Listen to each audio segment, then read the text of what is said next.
Hey, you. Welcome back to Keisha's House Motivation and Inspiration. I'm Keisha, and I'm thrilled that you stopped by. Wow, that felt so good to say. So, for those of you who've been listening to me for the last couple of months or years at this point, you know that I've been saying Keisha's House Motivation and Inspiration for 3 years. Well, this year I switched over to preventative mental health show. Why? Why you say? Because well, actually by trade I'm a social worker, which not a lot of people know that. And I have my MSW and I was working towards my clinical license. Now I still am, but I've decided to pause and we're pulling things back a bit and we're going to go at a slower pace. Why? Because my family needs me to show up in a different way that I haven't had to show up before. And not a bad thing, an absolutely good thing. There are different seasons in our lives, and being able to be blessed enough to even be able to make those changes and make those pivots and to be there for my family, especially when they're not even asking me to, is huge. So I'm thrilled. I'm back here in Keisha's House, Motivation and Inspiration, where it's my house, so it's my rules, and we do whatever I want. Yeah.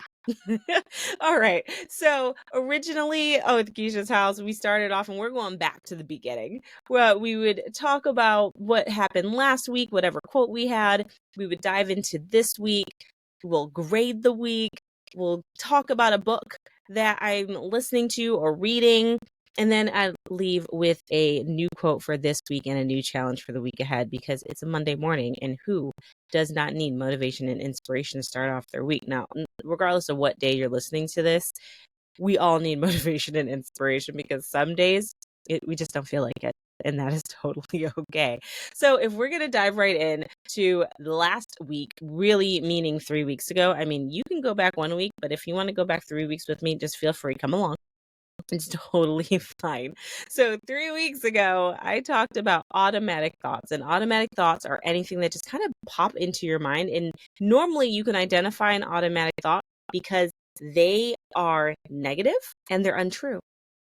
So if we can identify those thoughts when we are in a situation, that can help us overcome situations, overcome hurdles, and not derail ourselves from reaching our goals. So what does that mean? Like, what does that look like? I actually enjoy running some days. But if I take a break and I get back to running, it's a bit of a struggle. There's all these thoughts that may pop into my mind, like, you're out of shape for this. You don't even like doing this. It's all these little things that we say to ourselves and we just talk ourselves out of just doing the work that we need to do. Those are automatic thoughts. But the reality is, I said that you can identify them and you absolutely can. But the reality is, we have thousands of thoughts a day. And unless we are being attuned to that language that we're hearing and recognizing that it's untrue and it's negative, then we can't do anything about it. We can't do anything about it until we're actually listening for it. And when we're listening for it, that's when we can attack it and say that's untrue, it's negative, and try to flip it on its head, right? So then we can start finding more positive thoughts. You know what? It's been a while since you've been running, but you know that when this run is done, you are going to feel great. You see how you can flip that through? But you can't flip it if you don't identify the negative thoughts. One example that I always like to say, it's like you're in a rowboat and it's sinking. You can't just scoop it out with a bucket and just hope that it's going to be fine. You got to close up that hole. You got to close it because you're going to end up drowning it, right? So it's something that we need to think about, but it's not always easy. So if I had to give myself a grade, and I'm going to do the last 3 weeks. If I had to give myself a grade over the last 3 weeks, I'm going to give myself a solid B. Why? Because life was lifing. Okay. There are just some things that you do not have control over. However, knowing that I can stay steadfast, knowing that all of these changes were happening, and recognizing those automatic thoughts and making sure that I attacked them helped me get through that 3-week window unscathed. And y'all, that takes work. So I'm going to give myself a B. Now, you may be wondering, well, if you got through it so easily, it wasn't easy, why would you give yourself a B? I give myself a B because there's always room for improvement. And I'm not saying that I'm one of those people that are like, oh, I'll just never give myself an A. No. I had to work at this. There was a couple days where I was just like, I do not understand, nor do I see the light at the end of the tunnel. But as the days progressed and the weeks progressed, I was able to be more attuned to the negative thoughts and to make the adjustments that I needed to. And not only was it a huge for myself, but huge for my family. So I'm giving myself a B. But the question is, what grade would you give yourself? Now, you may be like, well, I didn't even know about these automatic thought things, which is totally fine. But the reality is, there may be something that you've been wanting to do over the last week that you kept just kind of derailing yourself. And I have a feeling it was probably automatic thoughts that were pushing you to not accomplish those goals. So if you had to go back and look at your last week and identify, hey, where are areas that I could have done better? And if I had to grade the week, and mind you, this grading scale only has 3 grades. It's A, B, or C. We do not fail because it's saying that we're failing at life, and we don't fail at life. There are seasons and days that are hard, and there's some days that are a little bit easier, but you don't fail at life. It's not always easy, but you don't fail.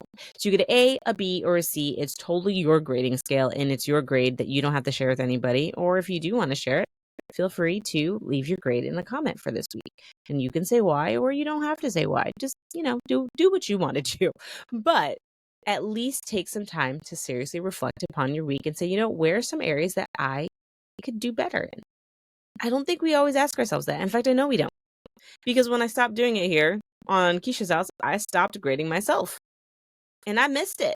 Because sometimes I feel like I needed that reset. And I needed that real, authentic review to remind myself that, girl, you need to get on the ball. Okay. There's some things that are slipping here. Okay. So I'd give myself a B. You give yourself whatever grade that you want, and or at least now you have an idea as to what an automatic thought is. So there's that. So with that being said, like I said, it's been 3 weeks ago and I have so much I want to talk about. And I read this amazing book, but I'm not talking about that today. I'm going to talk about it next week. But I'm just going to be on pins and needles till then. Just let me tell you. I want to tell you about this wedding that I went to. And specifically, I'll just tell you this one part of the story. There were a lot of games at the wedding reception, which I am for it. Okay, now personally, my favorite game is when you clang the glasses and they're all like ringing, and then the bride and the groom, they have to kiss. And then the idea is, though, you do it so much that by the end of the night, they are absolutely sick and tired of all of you. Like, that is my favorite game at any wedding reception. But I digress. So they had this one where they called all of the couples, all the married couples, out on the dance floor to dance with the bride and groom. And as the music was playing, they yelled out a number of years. And if you have been married less than those amount of years, you go sit down. So we made it, my husband and I made it on that dance floor for quite a while because, yes, I'm young, but we've been married for 14 years. So it felt really good. We're like, hey, we've got some decades, well, a decade under our belts. So it felt good.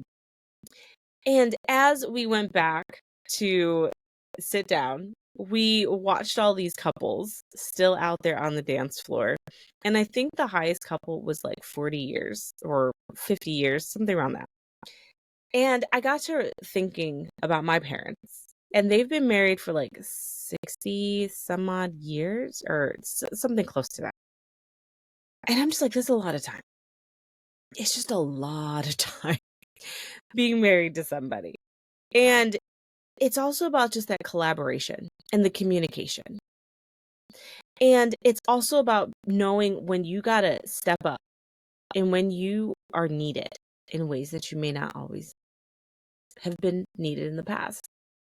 And this wedding was in the middle, like smack dab in the middle of the 3 weeks that life was life in. And one thing I recognized was that at no point in time, and mind you, my husband listens to my podcast, so he doesn't know what I'm talking about when I'm in my studio. He's listening in, so this is news to him too. But one thing that I absolutely love about him is that at no point did he ask me to change or adjust anything that I do. I love that. I love that because he recognizes that this moment means something to me. It's important to me. And although I'm not always consistent, I always tell myself I'm very honest on this podcast because there's no point to be or pretend to be something you're not. We're all human, right? We're not perfect. I just recognized that just how important it was that he never asked me to change anything. But on the other side of it, I love the growth that I had where I was able to recognize, you know what? I need to make some adjustments. I have some skills. I have some knowledge that I know I could be a huge support in the transitions. And there's this give and take. And it's something that we're always told when you first get married. There's give and take, and you got to find balance and blah, blah, blah. The bride and groom thinks they understand until they're actually married. And they got to figure out, are we going to be winter tire and summer tire people? Or are we going to be all season people? I mean, it seems like a small thing, but holy smokes, I am telling you, I feel like laundry, dishes, and trash can totally derail a marriage, okay? Along with finances and everything else. But those three things, and don't even get me started about the toothpaste and the cap getting back on it. I mean, it's small things, but it can derail a relationship. Why? Because there's just no communication. There's no communication. And I think there's also an understanding of recognizing when there's different seasons and what you should be doing in each one of those seasons, and the fact that they've changed and the fact that they've adjusted. But then also recognizing that when you're in that marriage, when you're in that relationship, it's the two of you. And one thing that I always tell them, it's us versus the world. Now, mind you, yes, we have family that loves us very much. Thank you for listening, fam. I see you. However, we have to make decisions that are best for our marriage and what are best for our kids and what's best for our household. And those changes, they may not always resonate with everybody that's outside of our walls. And it takes growth and it takes dedication to not adjust your principles to suit the comfort of others. We got to get to a point where we can say, it's okay if you're not okay with the decisions I'm making because they're not your decisions to make. That takes effort. Why? Because we are ingrained in being on stage. I think that's the best way I can describe it. It's as if your life is on display and the critics are watching the show. When are you going to not care what the critics say? When are you going to not care? It takes time. And we need to not care because at the end of the day, it's what's going on in our four walls that matters the most. And now don't get me wrong. It's not always bad. And that's the beauty of it. Sometimes it's really good things. But unfortunately, and I've said this time and time again, and I'm sure this is not new that you're hearing, not everybody wants to see success. Not everybody wants to see you thrive. Because unfortunately, there are people that love us that only want you to grow to the point that they've gotten. They only want you to fill the shoes that they can walk in. It's not right or wrong. It's just where they are. It doesn't mean they're bad people. It just means that that's where they're at. And it's up to you to recognize and know that. So this is a lesson that I wanted to share because I was like, well, man, if I was getting married again, what is it that I would want that couple to know? I would want that couple to know that you got to focus in on your house. You got to focus in on your house. And you got to be okay with not doing everything the way everyone else is doing it. You got to be okay with that. And I think it's easier said than done. And it's easy to be like, oh yeah, of course. But the critics are coming. The input is coming that you did not ask for. It's all coming. But how are you going to handle that when it does? Because when you have to make changes and adjustments, like I'm doing right now, see, I have a smile on my face about it because I'm thrilled. But we've worked to get to a place where we are team us and team our family. It takes time. And what's really interesting to me is that sometimes as you're moving along, you're learning things and you're doing things that are the missing piece of the puzzle that you're not going to put into place until maybe 3, 4, or 5 years from now. That's what we're learning. That's what we're learning. And it's exciting because it means that there was a plan for us and we were already working it before we even knew what was actually going to come out of everything. So with that being said, I'm torn a bit on what this week's quote is going to be. I think it's going to be two quotes. I'm going to share them and then we'll see. But first, one quote. I have no idea who wrote this quote, okay? Like it told me, but for the life of me, I can't figure out which person it's actually talking about. The name is Gregory Nunn, but let me tell you, if you Google Gregory Nunn, there's a lot of them. So I don't know who wrote that quote. And then the other one, I want to tell you some details on them. So let me tell you the first quote, since I have no idea who the author is. Then I'll tell you some facts about the second author, and I'll tell you that quote, and then we'll just kind of figure this out together as to which quote we're really going to lean into this week. But the first one is this, by Gregory Nunn. Do what's right the right way at the right time. Do what's right the right way at the right time. There's different seasons in our lives. There's different seasons. Joyce Meyer said in one of her talks, she said how she was on TV, trying to be on TV, and she realized she had no business being there because it wasn't the right time or the right way. It was just, she was out of order. It's important to know that you just got to do it right. And if you can't do it right, it may not be the right time for it. But hold that thought. I want to tell you about the author of the next quote. So here are 5 facts. Fact number 1, this person has many nicknames. Fact number 2, this person has been in 20 films by the age of 20. That's impressive. Third fact, he once asked his brother to stab him. Like, what?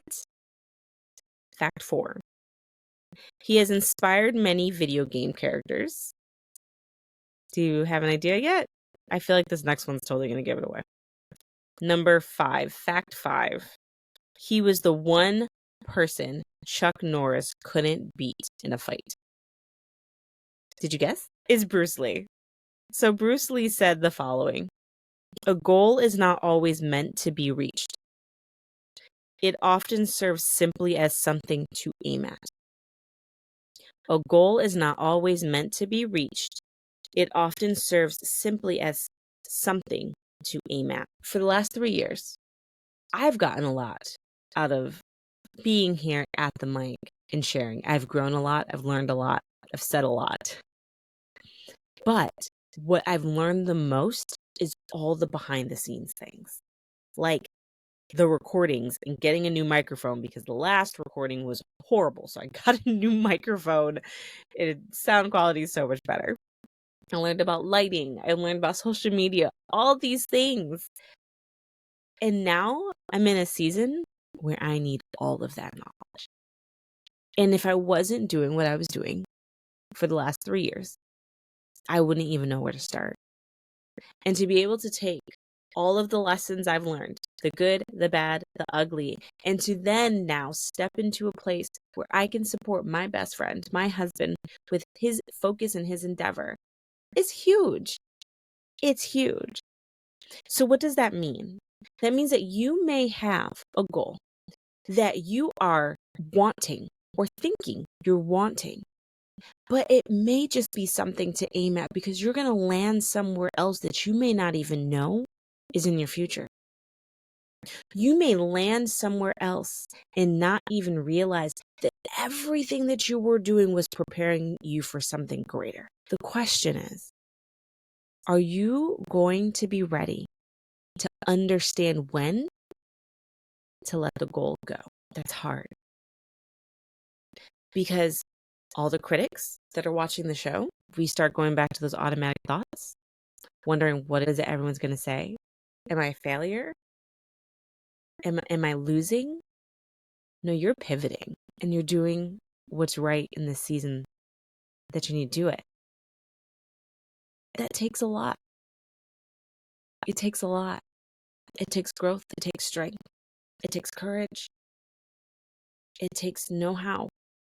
It takes awareness, being aware and knowing that sometimes what you think is your goal, you may need to let it go. So that's the question this week. What goal is it that you have that it may be time to let it go, to pivot, to change, to make some adjustments, maybe some big adjustments? What is that going to take? Or is it coming? It's just being aware. Or you may be like, no, like the goal that I have is the goal that's right for me. And that's great. And if you can confirm that, that means you're on track.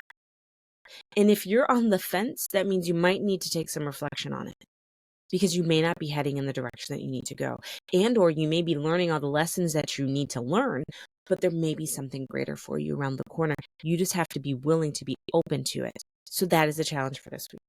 Again, the goal is not always meant to be reached. It often serves simply as something to aim at. What are you aiming for? And is your goal aligned? So with that was a lot.